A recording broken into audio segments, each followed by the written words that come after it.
Como os senhores sabem, eu sou uma espécie de comunista em prisão domiciliária. Quer dizer, não tenho tempo para me dedicar à vida política ativa, continuamente e todos os dias e todas as horas. É uma pena para mim, mas é talvez um alívio para vós. Nós vivemos num país cheio de singularidades. Nós somos uma nação muito antiga. Já éramos uma nação talvez no século IX, nos fins do século IX. Somos um Estado velho. Esse Estado já existiu no século XI.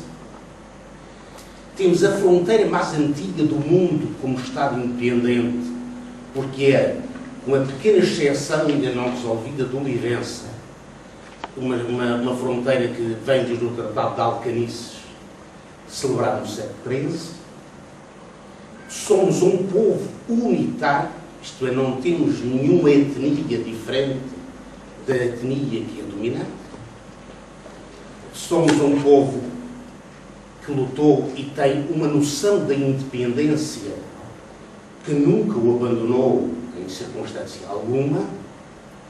Temos uma cultura única, até tivemos durante muito tempo uma só religião,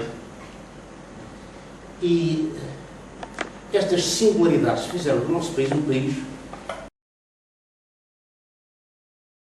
passado. A partir do século XVII, interiorizou-se no cérebro dos portugueses, como povo, a ideia de que o que tinham a fazer já tinham feito e que não havia mais nada a fazer a não ser carpir-se das suas mágoas. Estes séculos todos tivemos 3 ou 4 exceções contra esta teoria geral.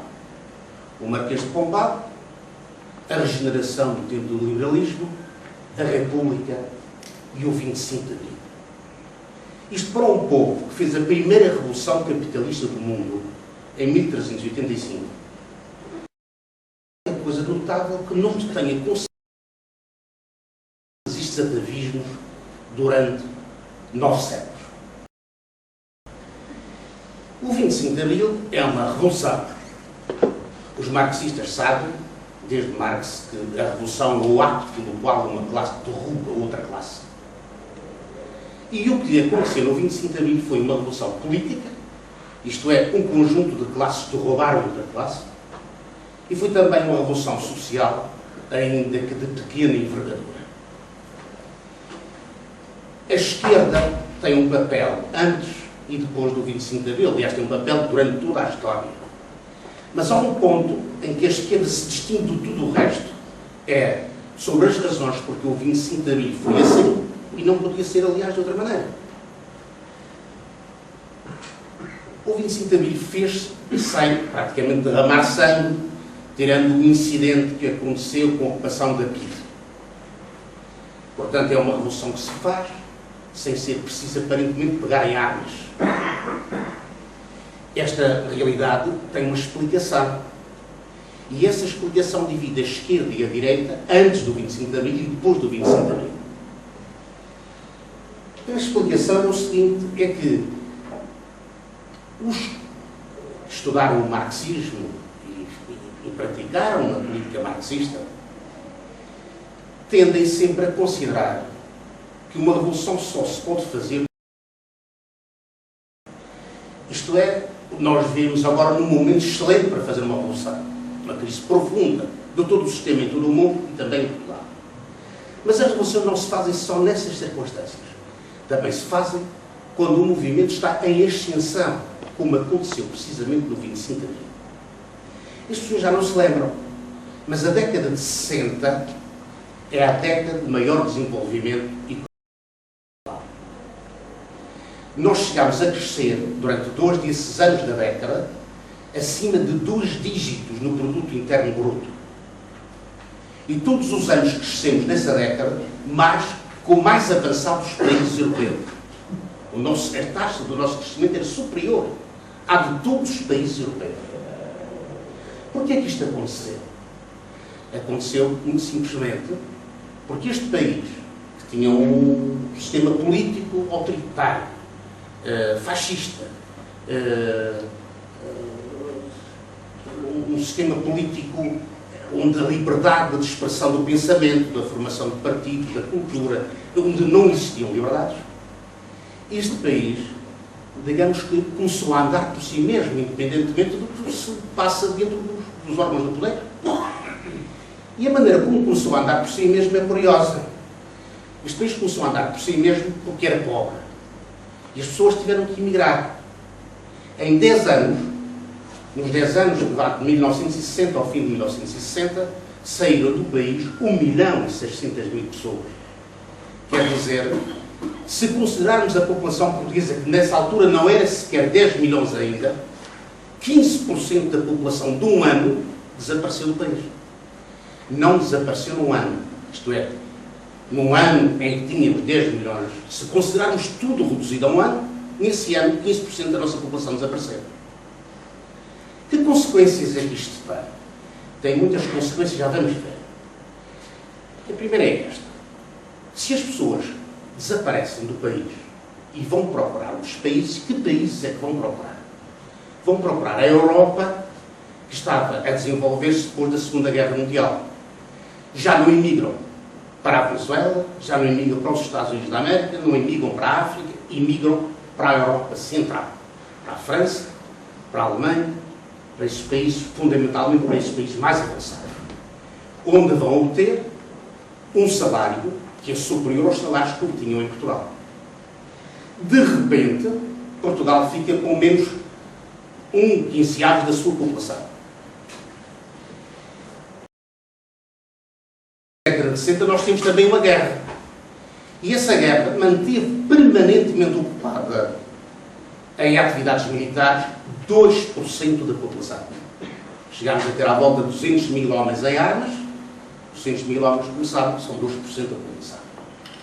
Isto é, durante 10 anos, 2% da nossa população estão empregadas numa guerra. Portanto, temos uma imigração, temos pessoas empregadas na guerra e temos pouca gente em Portugal para o desenvolvimento industrial. Que neste ano também fizemos um acordo de entrar, somos um dos países fundadores da EFTA, uma Associação Europeia de Comércio Livre que se oponha à Comunidade Económica Europeia. Esta Associação Económica de Comércio Livre, a EFTA, nós somos um dos membros fundadores, agrupam um conjunto de países que não tem nada a ver com os da CEE. São a Inglaterra, a Irlanda, a Suécia, a Noruega, a Dinamarca, à volta desses países. E Portugal. Como nós tínhamos um salário baixo, muitas das indústrias modernas começam a aparecer em Portugal. É dessa altura que aparece tudo o que os senhores conhecem hoje, a indústria automóvel, a indústria de eletrodomésticos, a indústria de televisores, tudo isso aparece nessa altura. E vai instalar-se aonde? Ora, como nós vamos produzir para exportar, e os nossos países exportadores estão todos à volta da Europa, nós vamos instalar as nossas unidades fabris novas junto do mar. Não no interior do país, mas junto do mar, para poderem ser exportadas, não através de caminhões, mas através de navios. Isto tem uma consequência imediata. É que a população que vem trabalhar larga os campos e vem para a cidade. O país balançou, despejou tudo o que tinha no campo para o urbanismo das cidades. O nosso país desfez-se. Com esta urbanização, um país que era rural e agrícola, lembre-se que em 1960, 60% da população portuguesa vivia da indústria, da pesca e das minas. 60% da população portuguesa. E produzia 80%, esses 60%, produziam 80% do que nós comemos. Sabem quanto é que produzem hoje? Produzem 20% do que nós comemos. Isto é, numa década de 60, um país que estava fundamentalmente empregado no setor primário, chega-se ao fim da década de 60 e aqueles 60% da população que estava no setor primário está reduzida a menos de 40%. Coisa curiosa, Portugal é o único país da Europa em que a classe operária nunca foi maioritária. Isto é, o setor secundário, o setor da indústria, nunca chegou a ocupar mais de 34% da população. E hoje diminuiu, isto é, de 2000 para cá, vem vindo a diminuir. Portanto, temos um setor secundário, fundamentalmente a indústria, em que a nossa classe operária é uma classe operária ou nova, isto é, começou agora, nos anos 60, ou então velha, mas velha, já sem conhecer o que é que se está a passar de novo. É a classe operária do Barreiro, da CUF, esse tipo de classe operária. Não é porque não presta, é porque eram velhos. E, de repente, um país que tinha, em 1960, tinha cerca de 20% do seu pessoal emprego no setor terciário, tem atualmente 70% das pessoas emprego no setor terciário. Quer dizer que Portugal passou de um país primário a um país terciário sem nunca ter sido um país operário. Sem nunca ter sido um país industrial. Isto tudo se passa na década de 60. Ora bem, havia imigração, havia uma tropa, havia muita gente, homens ocupados. Quem é que vai ocupar o lugar dos homens na produção? Claro, as mulheres, como toda a gente sabe.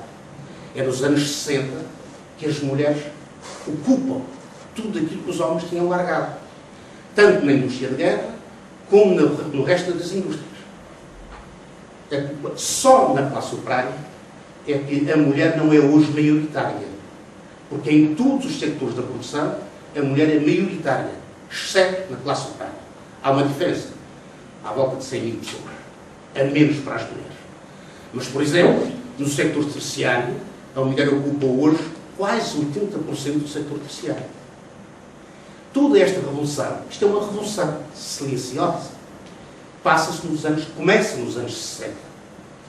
Quando se chega a 1968, Portugal tem uma situação única na sua história.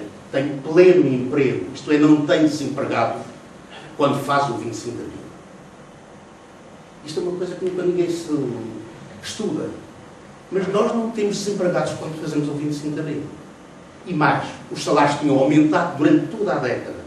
E mais ainda, a parte do trabalho que está no rendimento nacional em 1974 é superior à parte que hoje o trabalho tem no rendimento nacional. Hoje, 45 anos depois. Bom, esta década de 60 tem como consequência, portanto, a mobilização da mulher, a imigração, a guerra e uma guerra colonial. O que é que caracteriza esta guerra colonial? Também uma coisa curiosa. É que é o último império, este país pequeno, atrasado, primário, tem a última guerra colonial e defende o último império do mundo. Defende este último império e defende com unhas e dentes. Qual é a estratégia que se adota? Vejam como as coisas têm a sua importância. Uma estratégia militar, onde é que se vai colocar as fábricas, isso tem um enorme significado. Como se vai fazer a guerra tem também um enorme significado. O que caracteriza a nossa guerra colonial é que os militares nunca tiveram uma cultura suficiente para pensar aquela guerra. Não estou a defender a guerra, fui contra ela e filha. Portanto, não estou a defender. Os militares nunca souberam o que é que queriam com aquela guerra. E então, adotar uma estratégia para combater os movimentos de independência, naturalmente, essa estratégia estava sempre condenada ao fracasso, qualquer que ela fosse, mas adotar uma estratégia que consistia, como não era possível operações militares, porque isso levava a população a desaparecesse dos campos, eles não podiam fazer grandes operações militares. Grandes operações militares como o Nogórdio, como operações na Guiné, como a Operação Viriato no norte da Angola, eram operações militares que podiam até terminar por uma vitória militar, mas que terminavam sempre com uma derrota populacional. O povo fugia. Então os nossos cérebros militares pensaram numa estratégia diferente, que é, em vez disso, criar um esquema que permitisse defender as populações e mantê-las connosco. Para isso era preciso abandonar a guerra e fazer um outro tipo de guerra de contenção. Para isso eram precisas unidades mais pequenas, não grandes unidades, mas pequenas unidades. Quais pequenas unidades? A companhia. E precisamente porque a companhia é o núcleo fundamental da guerra colonial e a companhia é dirigida por um capitão, é por isso que os capitães têm tanta importância nas Forças Armadas Portuguesas. É porque a estratégia militar fez com que fosse necessário um grande número de capitães, mas não generais, não coroneiros, não pequenos coroneiros. Isto é, o exército português cresceu como uma mulher gorda. Alargou para o meio, mas era para cima pequeno e para baixo só tinha duas pernas. Portanto, esta estrutura faz levar à mobilização dos capitães por razões meramente corporativas. Como eram precisos muitos capitães, a Academia Militar não conseguia fabricar capitães a tempo. Era preciso então recorrer aos alferes milicianos e propor-lhes: os senhores querem ser capitães? Então vão fazer nova comissão, um tratamento à pressa, e eles passavam a capitães. Mas os capitães do quadro diziam: eu não posso.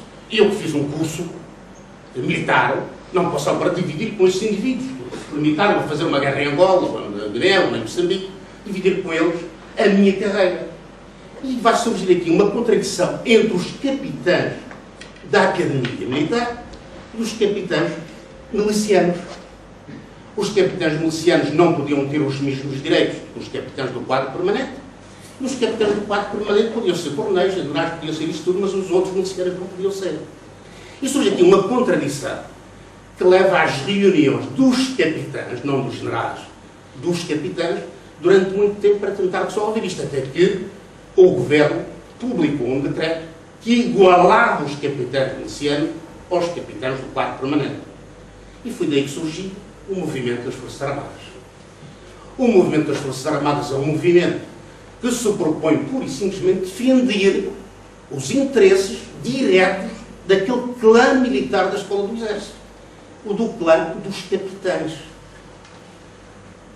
Todas as revoluções se fazem, todos os golpes de Estado se fizeram em Portugal, dirigidos por generais. Desde aquele que mais está junto dos vossos ouvidos, que é o do 28 de maio, até outros que por aí adiante foram avançando. Inclusive o golpe de Beja era também o golpe de um general. O golpe de Beja em 1960 é também o golpe de um general. Mas nunca de capitães. O que é que faz com que os capitães, depois de conduzirem esta guerra, lembrassem também que houve duas tentativas de golpe por altura do 25 de Abril. Primeiro, um golpe das Caldas em 16 de Março, feito por quem? Pelos capitães milicianos, com a cobertura do general Spínola. Este golpe falhou, isto é, não chegou a Lisboa sequer, a Companhia de Sítios Caldas chegou apenas a Alenquer e voltou para trás. Mas antecipou o golpe do 25 de Abril, que já estava marcado para o 25 de Abril, para não coincidir com o 1 de Maio, porque o 1º de Maio era uma coisa operária. E um golpe feito num dia, uma data de operários, podia ser mal entendido. E eles não queriam complicações. Bom, portanto, temos aqui uma situação que é esta. Quando juntou-se no 25 de Abril a fome com a vontade de comer. Quer dizer, juntou-se todas as pessoas que estavam em Portugal, todos os sectores sociais, todos os sectores que estavam contra aquele regime.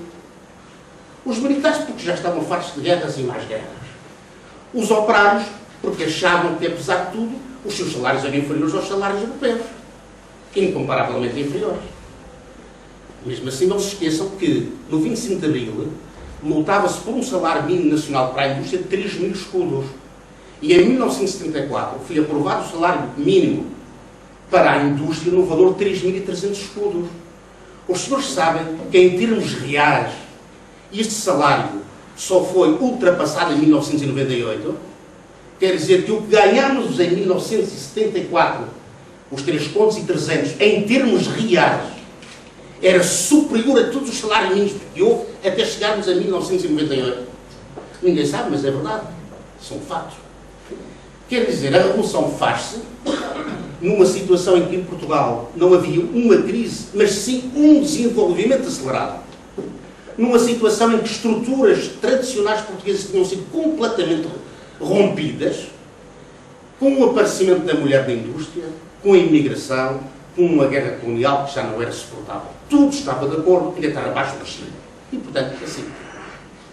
Mas o que é que distingue a esquerda? Aliás, o que é que há em Portugal? Há um partido do poder, com várias alterações, a União Nacional transformada, mas é sempre a mesma União Nacional, isto é, o partido dos grandes latifundiários e dos grandes capitalistas. Existe um partido que vem da Segunda Guerra Mundial, que é o Partido Comunista Português. Existe o MRPP. E existe uma coisa chamada o Partido Socialista, que se tinha fundado uns meses antes do 25 de Abril na Alemanha. Isto são os partidos que existem, não existem mais partidos. Não havia outras facções de intelectuais, mas partidos, verdadeiramente, o que havia era isto. Todas as pessoas estavam de acordo em derrubar o fascismo. Mas o processo para derrubar o fascismo está dependente de duas coisas. Primeiro, perceber o que é que se tinha passado na sociedade portuguesa. E se os senhores lerem hoje, e não pensem que eu vim aqui para fazer propaganda contra os outros, eu já tenho mais que fazer do que mandar a preocupar com essas coisas. Mas se os senhores lerem, por exemplo, o livro que conduzia o PCP em toda esta fase, que é o Rumo à Vitória, vão ver que o Rumo à Vitória, o que diz, é que nós vivemos numa sociedade de desgraçadinhos. Ora, precisamente nós nunca teríamos vivido tão bem como nos anos 60 se viveu em Portugal. Não é antes, depois não é a mesma coisa, depois as coisas melhoraram, às vezes melhoraram, outras vezes pioraram, e, portanto, tinha-se uma visão incorreta da situação em que o país se encontrava. E, por isso, quando se vai conduzir essa revolução é conduzida de formas que, consoante a teoria que se tem, pode conduzir para bem ou pode conduzir para mal. Por exemplo, toda a gente sabia que o país tinha uma forte componente camponesa. Em 1960 havia 1 milhão de explorações agrícolas em Portugal. 1 milhão. Ora bem, toda a gente sabe hoje, e nessa altura também sabia, que a pequena propriedade estava no norte e no centro e que a grande propriedade estava no sul. Descontando aqui o Algarve, que tem uma parte de grande propriedade e uma parte de pequena propriedade, tinha nessa altura.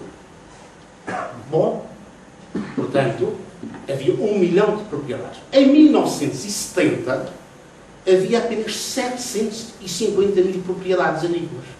Quer dizer, já tinham desaparecido 200 mil propriedades, sem fazer revolução nenhuma. 200 mil. Bom, quando se vai fazer a revolução, agora temos duas categorias de camponeses.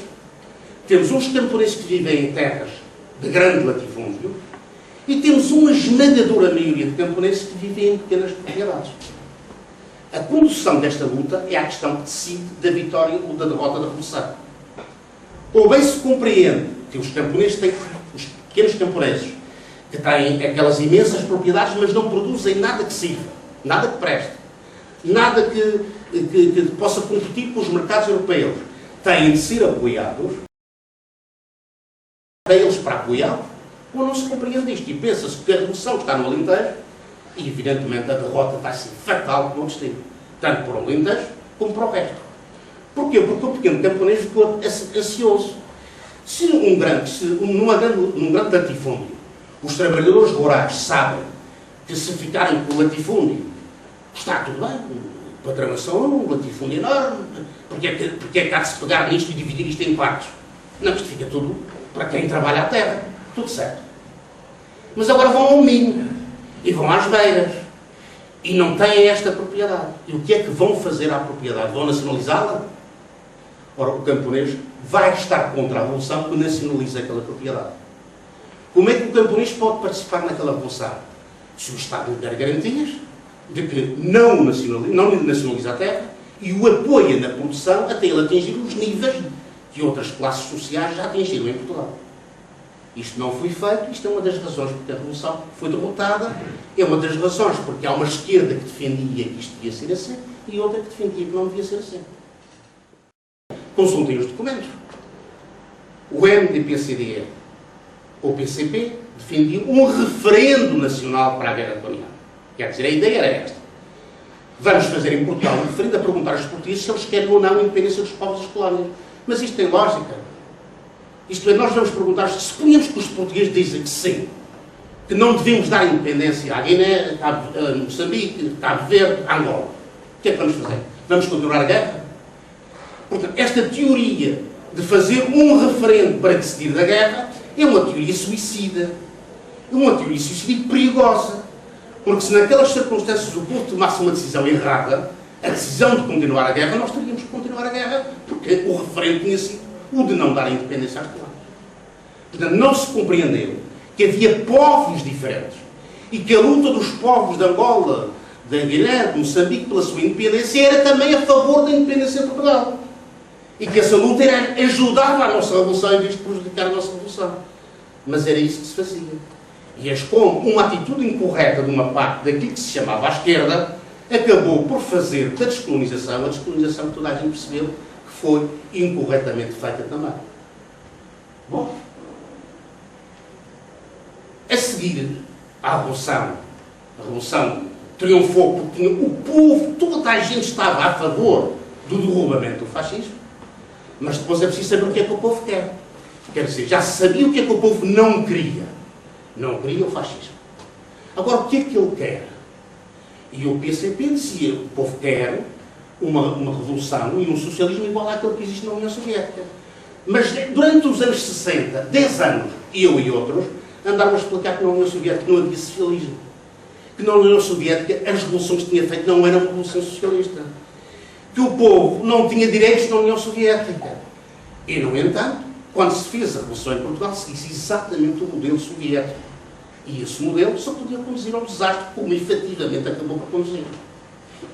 Portanto, a esquerda tem uma posição à revolução.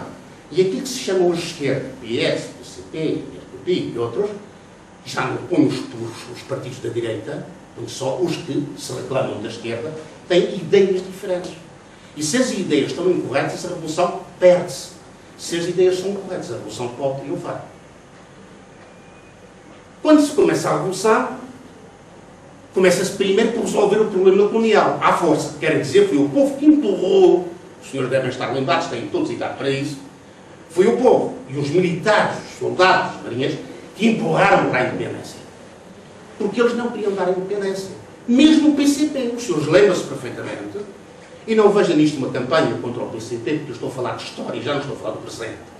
Portanto, não é uma campanha contra o cultural que eu pretendo ter com eles até ao fim da vida. Foram os marinheiros e os soldados que empurraram para a independência das colónias. Fazendo o quê? Fazendo aquilo que nós dissemos que eles deviam fazer. Todos dissemos. Os senhores confraternizem, em vez de combaterem, confraternizem com o adversário. Não é o inimigo, é o adversário. Deixe-o adversário, confraternizem com ele, e depois as coisas se irão resolver. Porque do lado do PCP, o que se fez foi mandar para as colónias um comissário do PCP. O caso é mais flagrante em Angola, para onde foi o Rosa Coutinho. Isso é o caso mais flagrante. Mas eles tentaram também nas outras províncias. Não tiveram. Nas outras colónias não tiveram. Foi, evidentemente, possibilidade de impor esse desejo. Mas em Angola conseguiram impor um comissário político que fez com que o MPLA, que não tinha força, ganhasse força, designadamente com a ajuda dos cubanos, e que depois se impusesse aos outros partidos que até tinham mais força que o MPLA. Isto foi o que se passou, toda a gente sabe que isto foi assim. Bom, quando a Revolução resolve o problema colonial, fica agora o problema nacional para resolver.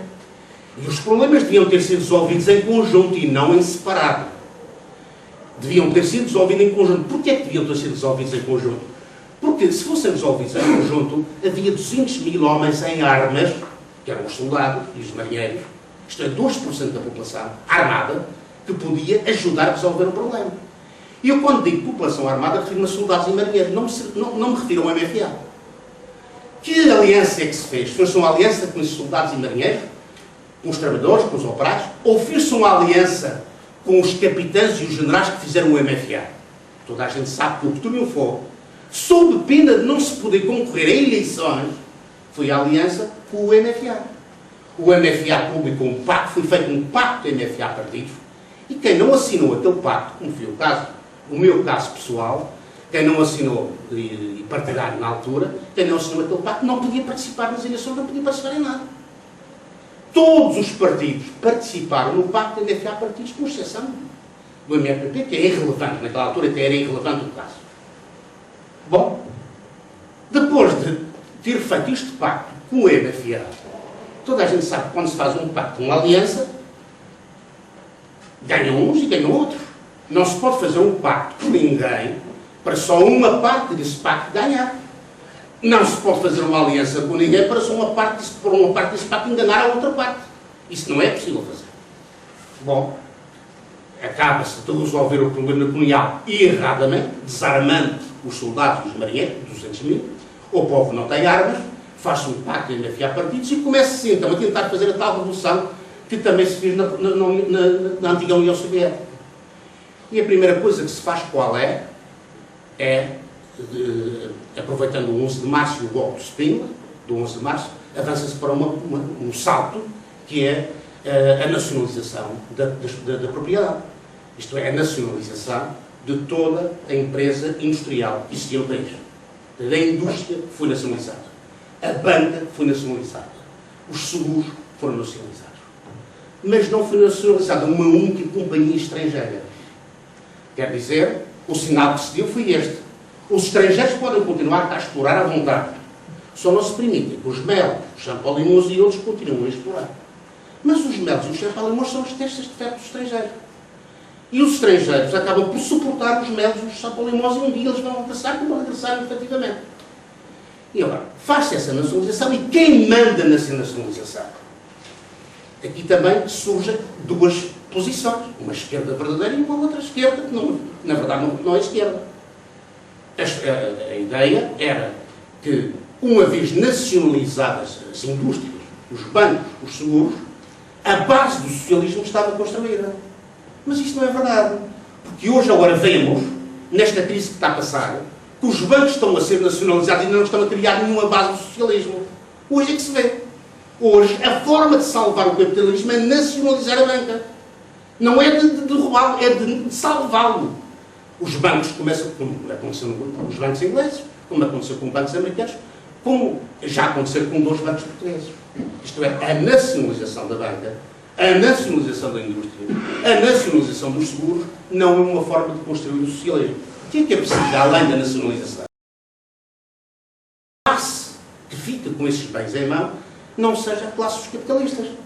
E aqui, o pacto MFA-partidos impossibilitou que a nacionalização fosse controlada pelos operários. Não só não controlaram, como fizeram aquilo que eu considero suprema vergonha para um trabalhador, que é pô-lo a trabalhar um dia para a nação, uma nação que não é dele. Os senhores lembram-se perfeitamente disso. E quem não trabalhava para a nação era considerado provocador e a gente assim. Não era qualquer coisa, levava pancada, era metido na cadeia, era cargos de trabalho. Bom, isto foi o que aconteceu quanto à nacionalização. O norte dos camponeses do sul, com os eles não tiveram problemas quanto a isso, nacionalizaram a terra dos latifúndios e deixaram os outros a braminho. O resultado é que a própria terra nacionalizada dos latifúndios não durou muito tempo. Com o primeiro governo do PS e a lei Barreto, acabou a reforma agrária. Bom, tudo isto mostra que as ideias são muito mais importantes para obter o sucesso de uma revolução do que as pessoas pensam. Hoje é fácil de compreender os erros que cometemos, naquela altura não era fácil de compreender os erros. Agora, eu vou terminar para não alongar muito tempo, quando eu podia continuar por aí fora a falar por mais 2 horas ou 3, mas não, vou dizendo apenas uma coisa. Eu também tenho as minhas responsabilidades. Quer dizer, também o próprio cometi erros nessa altura. Havia coisas que eu também não sabia. Mas eu reconheço isso. Achei que há coisas que deviam ser feitas e não foram. Mas isso, esses erros, comparados com aqueles que atraiçoaram e levaram a revolução a um beco sem saída, eu penso que são bem desculpáveis. E é o que foi a esquerda e o que foi o 25 de Abril. Isto é, havia uma esquerda antes do 25 de Abril, mas não teve tempo de se afirmar. Nasceu nos anos 60, não teve tempo de criar uma estrutura sólida. Por outro lado, temos uma classe operária que é minoritária e nova. Isto é, sem experiência de organização do trabalho. Os senhores não se esqueçam que só a partir de 1960 é que começou a ser obrigatório o ponto e chegar a horas ao emprego. Em 1960. Antes havia uma indústria que era paternalista. O senhor chegava atrasado, o patrão era um gajo porreiro, deixava passar, descontava meio-dia, mas enfim, isso era uma coisa sem problemas. Quer dizer, a própria produção capitalista moderna e com uma classe operária que não tem a experiência que tinham as outras classes operárias europeias e que nunca foi maioritária até hoje, é natural que a Revolução tivesse também as suas dificuldades de triunfar ou de dirigir-se até por outro processo do que aquele que foi dirigido. Mas tivemos coisas importantes, é que nós dissemos e lutámos, porque a Revolução era possível em Portugal. E era possível em Portugal numa situação de desenvolvimento económico e não numa situação de atraso económico. Portanto, caiu o tabu do rumo à vitória, de que só é possível fazer a Revolução quando isto está tão mal, que não há outra coisa a fazer senão podemos pegar e matar-se. Isso caiu pela base. Hoje, a experiência que temos de uma longa e profunda crise do sistema capitalista mostra que as ideias marxistas, se forem devidamente estudadas, resolvem esses problemas e que naquela altura não resolveram, porque a força dominante não foi essa. A aliança MFA-partidos é uma aliança que derrubou a Revolução.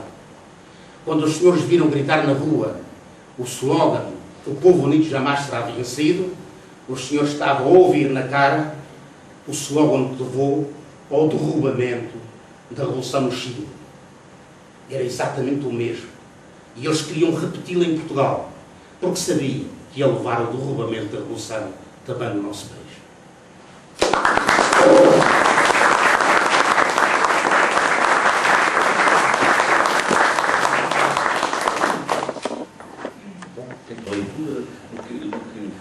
Suponhamos que a boa Revolução tenha triunfado. Perante aquilo que sabemos que são as conjunturas internacionais, o que é que teria sido Portugal ter passado 10 anos, em 84, 85, indo por essa boa Revolução? É possível fazer uma perspectiva do que é que poderia ter sido Estados Unidos, tinha que pensar nisso, não é? Na altura tinha que pensar nisso também. Não estávamos isolados. Mas ninguém pensou no que nós todos pensámos. Nós tivemos aí a esquadra americana no Tejo, quando foi das nacionalizações. Ela estava à entrada do Tejo. Lembro perfeitamente disso. Estava, aliás, a fazer um comício em Lisboa, quando isso aconteceu. E a esquadra vinha tomar vinha desembarcar em Portugal. Bom, naquela altura não havia qualquer problema, desde que o povo português estivesse do nosso lado, do lado da Revolução, os americanos não desembarcavam, podiam fazer o que quisessem. Menos do que lhes está acontecendo no Afeganistão, não lhes aconteceria de certeza. Portanto, hoje, respondendo em duas partes. A primeira parte é esta. Hoje as pessoas já viram que os americanos são um tigre de papel. As pessoas hoje sabem isso. Naquela altura não diziam, não aceitavam. Isso era uma coisa, são os molistas, é que dizem que os americanos, os capitalistas são tigres de papel. Mas as pessoas já viram em que situação que se encontram os americanos hoje? São tigres de papel. Claro que têm bombas atómicas, podem gastar bombas atómicas, podem fazer, mas são tigres de papel. Isto é, não vão a lado nenhum sozinhos.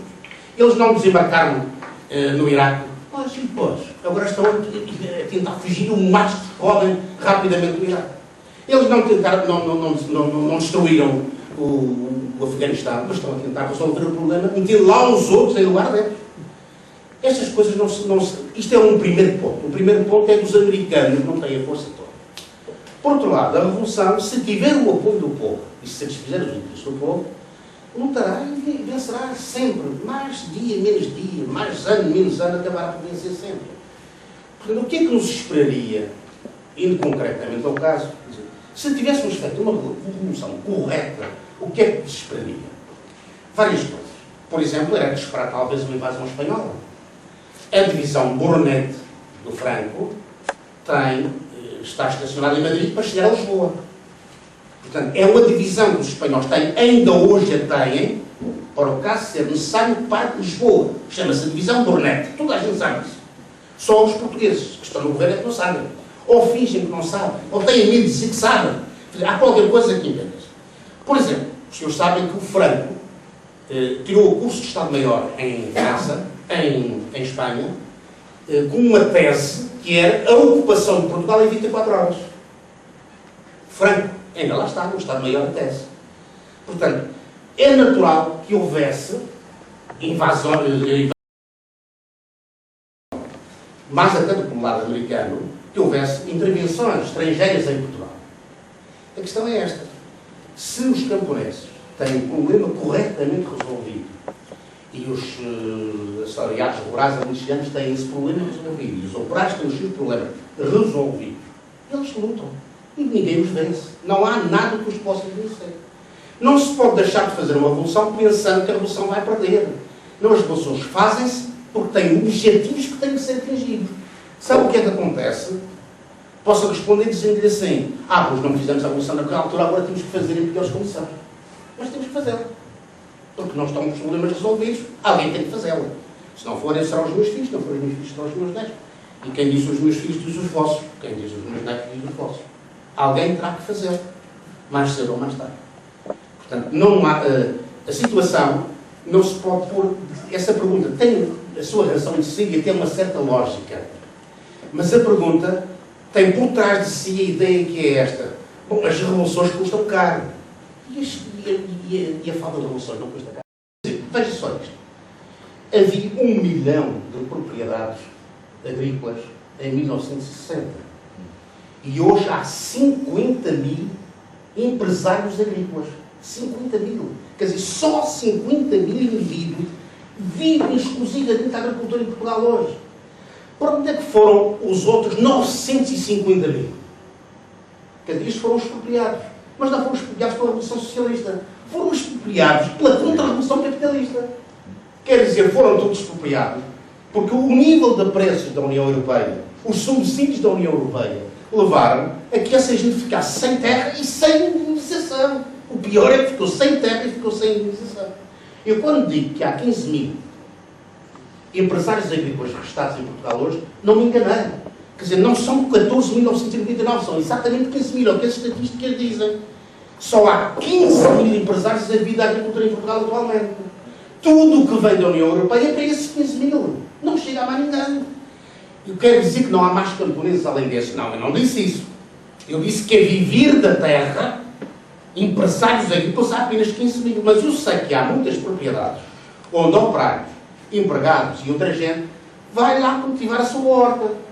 Não vende para o mercado, ou vende muito pouco para o mercado, mas vai lá cultivar. Precisa da Fernanda, estou a ver aqui a Fernanda, por exemplo, cultiva a sua horta de laranjas. E, portanto, tudo pode não ser um empresário. Portanto, está a ver o que é que acontece? As pessoas que pensam que a revolução é má é porque ainda não viram o que é a contra-revolução. Porque se o camponês do Norte soubesse que lhe ia acontecer o que lhe aconteceu, ele aderia a qualquer revolução que lhe aparecesse pela porta. Só que ele não sabia que lhe ia acontecer isto. Se soubesse que tinha que emigrar. Quem ainda hoje tem que emigrar, também não teria dúvidas. Mas eu não disse em altura nenhuma que a revolução seria má. Não. Eu não disse isso, eu só estou... Certo, está a pôr problemas, certo, muito bem. Perspectiva do que é que seria, porque... não é? Aí já estávamos a falar no campo da prática. Porque falou, por exemplo, agora na questão militar, mas haveria outras questões que se punham. Havia o isolamento económico que provavelmente iríamos ter, porque ninguém na Europa nos iria apoiar naquela altura. Quem é que nos podia apoiar? Meu querido amigo, quem é que nos apoia hoje que nós estamos à baixa? Se eu explico de onde é que vem o dinheiro para apoiar Portugal hoje. Se o senhor tiver uma conta na Caixa Geral de Depósitos e essa conta lhe for expropriada, quem é que vai ajudar? Ninguém ajuda. Isso não é um jogo que eu estou a fazer aqui, é imaginar coisas. Os senhores lembram-se, pelo menos os mais cultos ou os mais conhecedores sabem perfeitamente que o maior país mais rico da América Latina, quando nós fizemos a Revolução, era a Argentina. Quando foi o 25 de Abril. Era o país mais europeu da América Latina. Uma classe média poderosíssima. Com os conselhos dados pelo Fundo Monetário Internacional, as pessoas nem o seu dinheiro do banco puderam levantar. Isto nem tiveram tempo. Primeiro o banco disse: o senhor só pode levantar 10%. E depois ninguém mais levantou dinheiro. E hoje a Argentina, um argentino, se ouvir falar no Fundo Monetário Internacional, mata o primeiro indivíduo que aparecer. Mas mata individualmente, não por uma revolução. Mata porque ele acha que de facto o Fundo Monetário Internacional deu cabo da Argentina.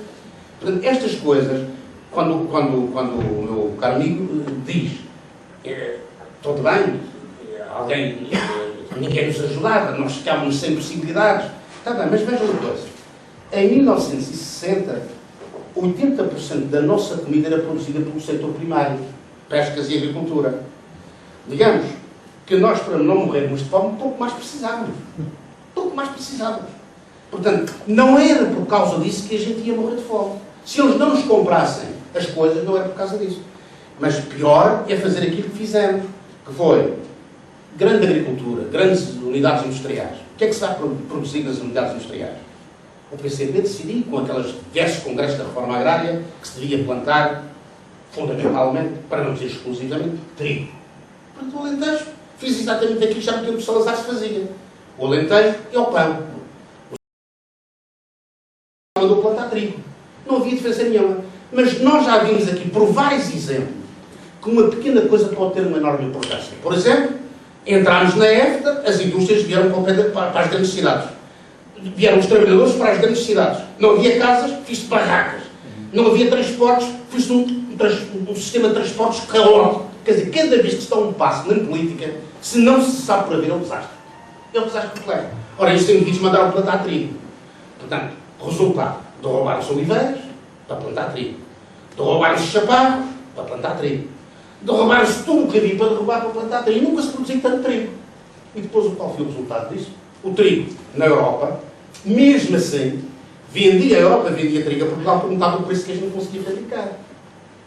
Não é por aí que as coisas não se resolvem assim. Quer dizer, sim senhor, eles não nos davam ajuda, mas nós podíamos sobreviver, a Revolução podia sobreviver. A Revolução só não pode sobreviver se isolar do povo, começar a matar as pessoas porque discordam, como eles pretendiam fazer. Como no 25 de novembro, se triunfam, se o PCP triunfa no golpe de Estado do 25 de novembro, nós tínhamos ficado sem os pescoços fora. Tínhamos cortado a cabeça. Não a mim, mas a muita gente. Todos os que se opusessem. Isso é que não é uma revolução. Uma revolução não precisa de andar à pancada com o povo. Precisa de andar à pancada com meia dúzia de indivíduos que são contra o povo. Mas não com o povo. Mas o que andou aqui foi com o povo. Criou-se uma força própria para atacar o povo, que era o COPCON. Foi a força própria. Depois, quando se pretendia que o COPCON entrasse na Revolução, aí o COPCON começou a contar forças e viu que não tinha forças suficientes. Portanto, recuou. Deixou os paraquedistas a ocuparem as bases militares e recuou. Portanto, a Revolução faz-se, se tiver o povo do seu lado, vence. Se não tiver o povo do seu lado, perde. Isso é sempre assim. Bem, mais perguntas que queiram fazer? Fazem um Zé. Também se sente algum descontentamento e algum distanciamento de uma atividade política intensa que foi a sua vida e que hoje em dia se afastou, assumidamente possível, vamos dizer, que essa não é muito boa e tal, tem mais que fazer? Não, isso tem mais que fazer, não posso fazer as duas coisas. Pronto, eu entendi mal. Mas a pergunta vai nesse sentido, a convicção, com uma convicção tão grande dessas, um acreditar tão intenso, o porquê desse descontentamento, desse afastamento, esse sei lá, desacreditar, se quiser. Sim, eu não... Levanto-me só para vê-lo melhor, mas não é para responder melhor. Eu não tenho... as minhas convicções, não mudei de opiniões. As minhas opiniões são sempre as mesmas. Mas não é possível, não me era possível continuar a suportar os encargos que eu tinha nas condições em que eu tinha a suportá-las. Portanto, não havia... Portanto, num certo sentido, há também falhanço da minha conduta, eu não nego isso, mas não porque eu tenha mudado de opiniões, mas porque não pude continuá-las. Não pude continuar a desenvolver por elas, mas os senhores podem exigir tudo o que quiserem de mim. Eu é que não posso exigir nada de vós. Não, esta pergunta tem toda a razão de ser.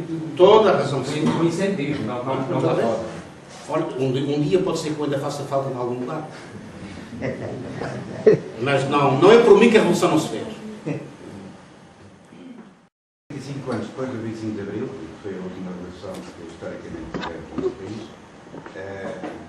o desalento que existe hoje na sociedade, depois de 35 anos de democracia, ou partidocracia, não sei, a situação em que vivemos, em que o país perde economicamente a todos os lados, todas as indústrias estão estropiadas, as pessoas não têm... Resta-nos a alegria de termos um presidente da Comissão Europeia, que é português, e pouco mais, não é? Pois, veja-se de maneira. Sim, são 35 anos. No dia 28 de maio próximo, faz 34 anos que eu saí daqui para a cadeia, daqui, da vida. É uma circunstância engraçada. Bom, Eu espero que hoje não aconteça a mesma coisa. Mas nunca vier. As pessoas estão...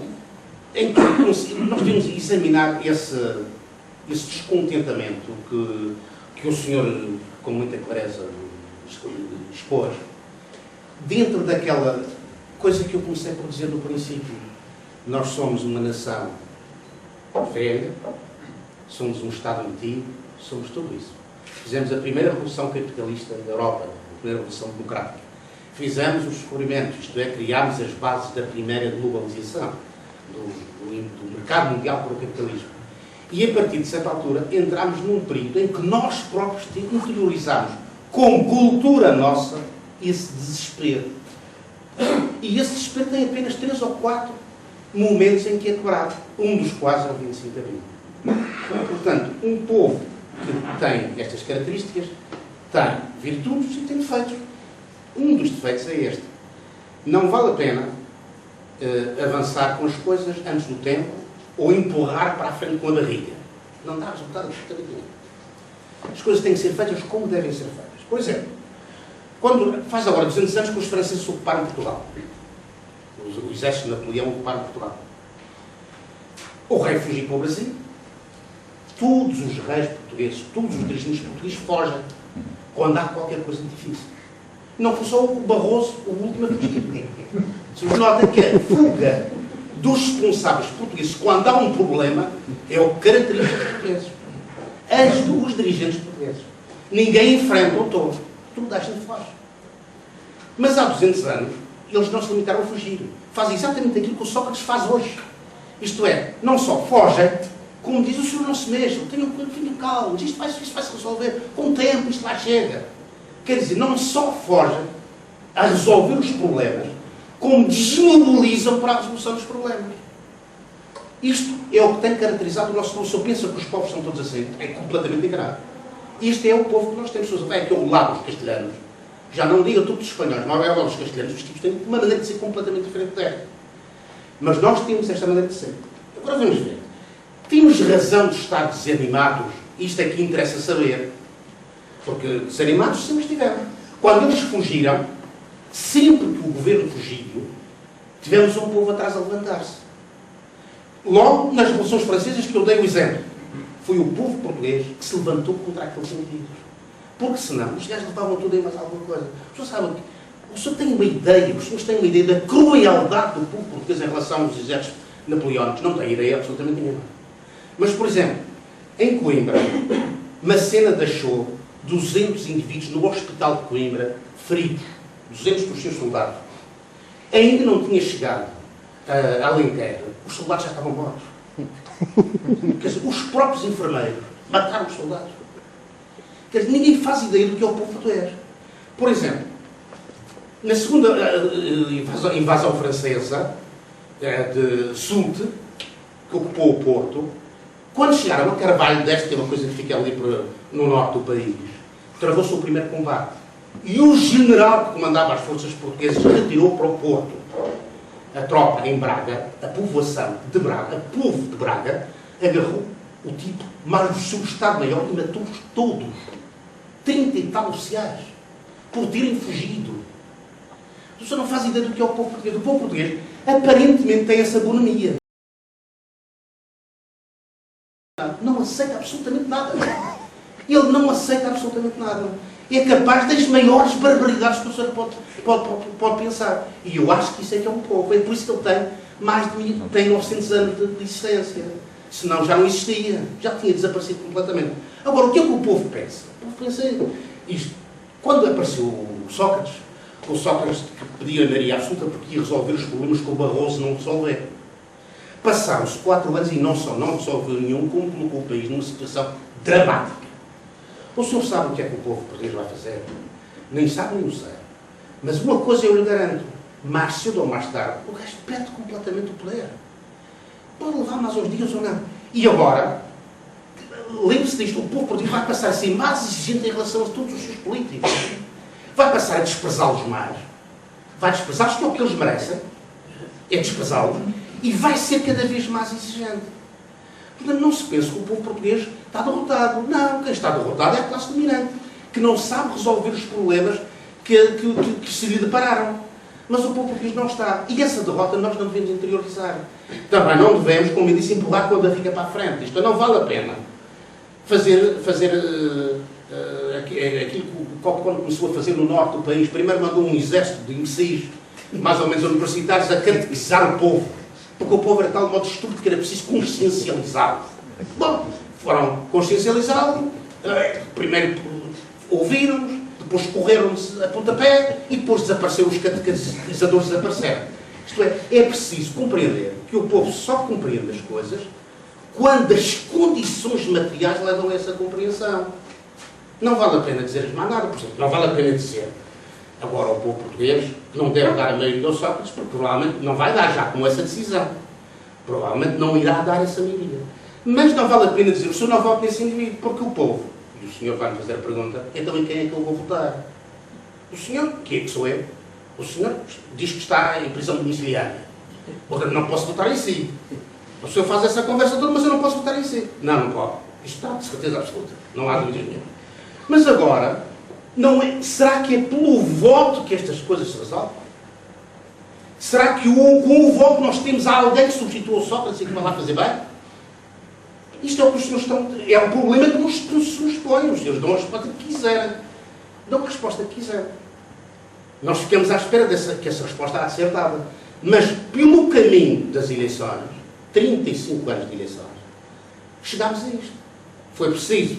Quer dizer, nós neste momento, os trabalhadores portugueses têm do bolo da produção uma fração menor do que tinham em 1968. Quer dizer, nós produzimos muito mais, nós somos um país mais rico, o nosso produto interno bruto é muito maior, tudo isso é verdade. Mas a parte do produto interno bruto, de tudo o que nós produzimos, que é dado aos trabalhadores, é hoje inferior a 50%. O empregado, como esperam, se os senhores têm sorte de não estar desempregado, vão fazer as suas contas. O senhor paga para o Estado 6 meses, tudo que ganha durante um ano.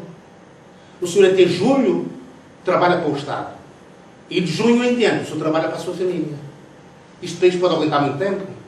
O senhor me dirá. Não é preciso chamar ninguém a pegar numa espingarda. Quando chegar à altura, alguém há de dizer isso, e o bem espera ainda ter capacidade de pegar numa espingarda se for preciso. Mas a verdade é que é pouco e pouco se vai vendo. Eu não creio que haja esse desespero que as pessoas pensam no país. Não creio. Não há nenhum. O senhor vê todos os anos, quando se fixa o salário dos trabalhadores da função pública, está-se a negociar uma coisa que depois vai passar para os patrões das empresas. E, portanto, todos os anos se assiste a este golpe. É o Ministro das Finanças, seja ele qualquer o papal que for, não interessa para o caso, o Ministro das Finanças diz: este ano a inflação prevista é 2,1%. De maneira que os senhores não podem ter um aumento superior a 2,1%. Porque a inflação prevista é 2,1%. Só que durante estes 4 anos, e os outros anos todos anteriores, até 1975, a inflação foi sempre superior à prevista. Resultado, as pessoas recebiam sempre menos do que a inflação. E, portanto, estavam sempre a perder dinheiro. Até que este ano, como isto bateu no fundo, acontece que está a haver um fenómeno de deflação. Isto é, os preços estão a descer mais do que se estava a pensar que iam subir. Portanto, os preços estão a descer, os preços do cabaz de compras, atenção, é esse que me refiro, estão a descer em vez de subir. E como se tinha feito um contrato com a função pública de que eles recebiam 1,9, de que a inflação seria de 1,9 e eles recebiam 2, agora estão todos a pensar como é que vão tirar a função pública aquilo que eles vão receber a mais, porque a inflação talvez não chegue a 1%. Portanto, tudo isto é o estado que nós temos. Nada disto é de admirar. Agora, as pessoas estão desanimadas. Sim, quer dizer, as pessoas pensam que foram enganadas. Mas eu acho que a compreensão de que se está a ser enganado é meio caminho andado para não deixar-se enganar, pelo menos segunda vez. Agora, a quem é que se vai votar? Mas eu não vim aqui dizer a quem é que se ia votar. Porque eu nem sequer sei se vou votar, se não vou. De qualquer modo, não vim cá falar disso. Não penso que se resolva pela votação. Não penso que haja nenhum partido em Portugal que seja capaz de ter o apoio da população, um apoio genuíno da população. Mas uma coisa lhe garanto, as coisas estão tão mal, que preparemos para as piores coisas que possam acontecer. E as piores pode ser tudo. Os senhores já viram que, para ir a tribunal, agora, terão que pagar tudo antes de saber qual é o resultado da decisão? A partir de janeiro do ano que vem, é assim que isto vai ser. Os senhores já viram que, por exemplo, quando precisarem de mobilizar os seus dinheiros para pagar as coisas, para pagar as contas, não têm dinheiro para lá chegar? E o que é que vão fazer? E os velhos? O que é que se vai fazer aos velhos que não têm para comer? Os senhores, mais cedo ou mais tarde, não é preciso ser bruxo, mais cedo ou mais tarde vai começar a haver convulsões. Convulsões, umas dirigidas e outras não dirigidas. Os senhores sabem que, por exemplo, em Paris, todos os dias se pega fogo a mais de 30 automóveis na cidade de Paris. Quer dizer, há pessoas a queimar automóveis à média de 30 por dia na cidade de Paris. Claro, isto não é uma revolução, como dirão. Naturalmente a revolução não é isso. Mas onde é que está esse elan, esse ódio, quase vesgo, à situação que leva as pessoas a fazerem isto? Onde é que está? Os senhores ouvem hoje, num bairro popular, que houve um tiro, que matou-se não sei quem. E quem é que lhes diz que isso não vai crescer? E quem é que lhes diz que dentro de dias isto não está aí tudo na rua, tudo ao separo? Pois é o que pode acontecer. Porque se isto eu lhe garanto que a população portuguesa não pode suportar mais tempo esta situação. Pode durar mais uns meses, não sei, mais qualquer coisa, mas que vai reagir, isso é inevitável que tenha que reagir. Oxalá me engano, não é? Desapareceu a Guerra Fria, desapareceu o Partido Comunista, a ideologia comunista, as sociedades maoístas. Existe uma certa falta de orientação ideológica para que os povos possam seguir as cátedras do Marx, do Lenin, do Engels ou do Mao. Existe também, simultaneamente, uma falta de ordem financeira internacional.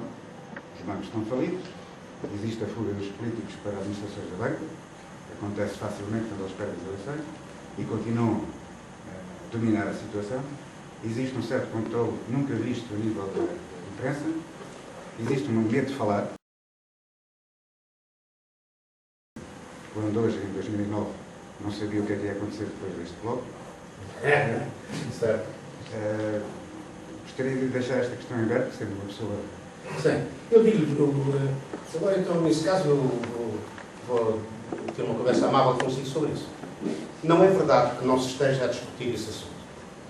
Tanto hoje, todos os marxistas como eu, se estudam esses problemas. E há um movimento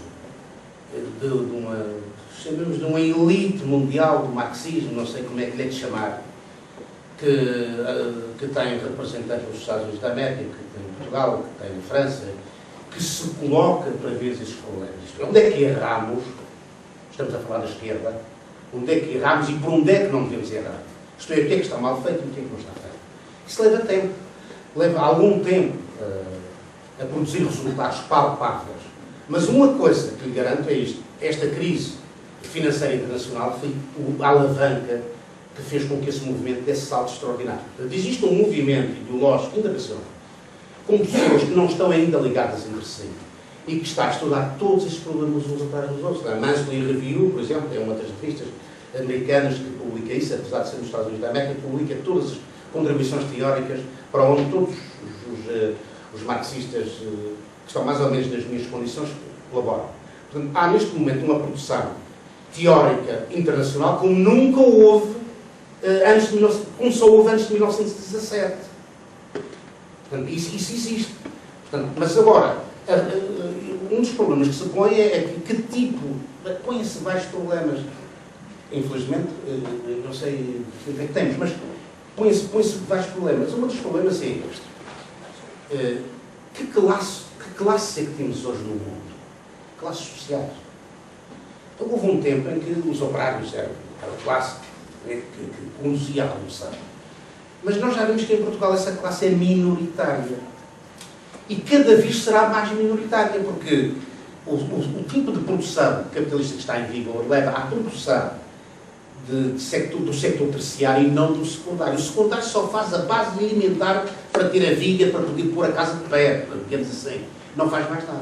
Portanto, todas estas alterações, as relações sociais ao nível mundial, estão a alterar-se completamente. Isto significa que há de haver um papel estas classes devem ter uma aliança entre si diferente daquela que tinham até agora. Até agora nós dizíamos, a classe operária dirige a revolução e os outros vêm com ela. Eu tenho dúvidas se isto hoje se pode dizer assim, pelo menos em Portugal e mesmo na Europa, em que a classe operária é minoritária em toda a Europa. Esta não é a classe minoritária, é o terciário, são os empregados. E esses empregados não produzem, nos termos marxistas, não produzem mais-valias, mas são uma classe que tem poder, tem força. Hoje, mesmo os próprios engenheirizarem-se. Por exemplo, eu tenho um filho que é engenheiro. Até há pouco tempo o engenheiro era um homem que produzia, era um homem da produção. Hoje não, hoje é um explorado como outro indivíduo qualquer. Trabalha as horas que eles dizem, produz a quantidade que eles dizem, tem que comparar com o que se produz na Polónia e com o que se produz nos Estados Unidos, que estão perto do emprego. Portanto, todas estas coisas hoje são diferentes. Portanto, isto é um dos temas. Qual é a relação de classe ao nível mundial e como é que se deve estar? Estou a falar para os que conhecem o marxismo. Peço desculpa, não me vou afastar muito, mas é só para dar algumas ideias. Uma outra ideia é esta. Que tipo de partido é que se deve ter hoje? E como é que esse partido se estrutura no interior dele próprio? São outros problemas que se têm que estar a discutir. Um outro problema é este. Quando uma revolução toma o poder, o que é que lhe cumpre fazer? É consolidar esse poder a toda a força? Ou é mentir a toda a força a aliança que lhe deu esse poder? Eu respondo pela segunda maneira, mas anteriormente respondia-se pela primeira. Estou-lhe só a dar alguns dos exemplos dos problemas teóricos que se estão a discutir hoje. Não vou continuar, porque essa teoria pode não interessar a muita gente, mas a verdade é que existe e está a discutir-se isso. Eu penso que o marxismo vai ter novos desenvolvimentos, sempre na base dos ensinamentos do Marx, mas que vai ter novos desenvolvimentos, a muito curto prazo vai ter novos desenvolvimentos.